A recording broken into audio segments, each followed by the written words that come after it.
So would modern science place Neanderthals, maybe the beginning of them, somewhere around Mesopotamia? And it's an yeah, open question, Michael. This is also very interesting. If you put the origin of humanity back to the last common ancestor of Homo sapiens and Neanderthals, the name of this common ancestor is Heidelberg man, or Homo heidelbergensis. And Homo heidelbergensis was a truly cosmopolitan species in Africa, in Asia, in Europe, so that he could have originated anywhere. It would be quite consistent to say that Homo heidelbergensis, or Heidelberg man, lived in the Middle East, and that he then migrated to Europe and down south into Africa, where the southern population became Homo sapiens and the northern population became Neanderthals.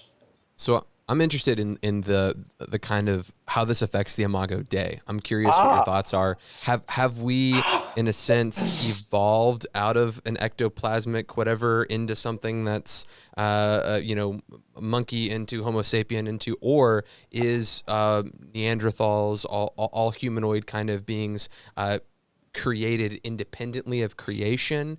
How does this affect the Imago Dei, the way that we're looking at this? I just finished the chapter in my book on the historical Adam dealing with this question.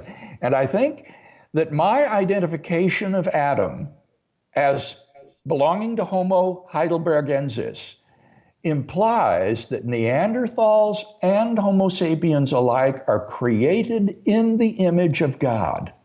Okay. And are therefore people for whom Christ died. So I believe that we may well see Neanderthals in heaven among the risen saints. This is going to be fascinating when we go there. Exactly.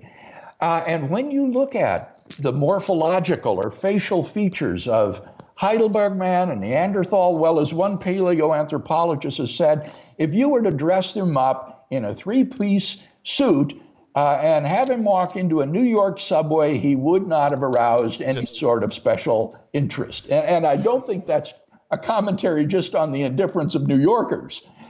Make a good Geico commercial. That these folks are within what we would say are anatomically similar human beings. Okay, so Imago Dei, the image of God, then, in your mind, doesn't necessarily have so much to do with what shape was your skull, right, and more to do with our vocation before God, which is to rule the earth. No, thank you for raising that, Michael. I reject the vocational interpretation of the image of God. I think this is almost demonstrably wrong. And I discuss Richard Middleton's work in my book. I would argue that the image of God has to do with some sort of substantial or ontological resemblance of human beings to God. Obviously not a physical resemblance, as you say, but rather a resemblance to God in that, like God, we are persons.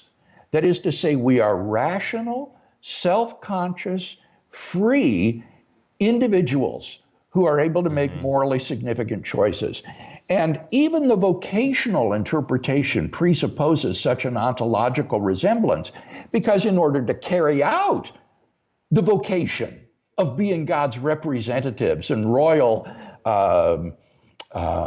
underlings on this planet, you would have to have the properties of personhood and personal agency. Right. Okay, so would you say that you would exclude the vocational definition of the image of God, or more just you wouldn't limit it to that? What I would say is that it is an implication of the image of God, that God has created human beings to resemble him, and that they are finite persons resembling God, and therefore capable of carrying out the divine vocation that God gave to man when he created them on this planet.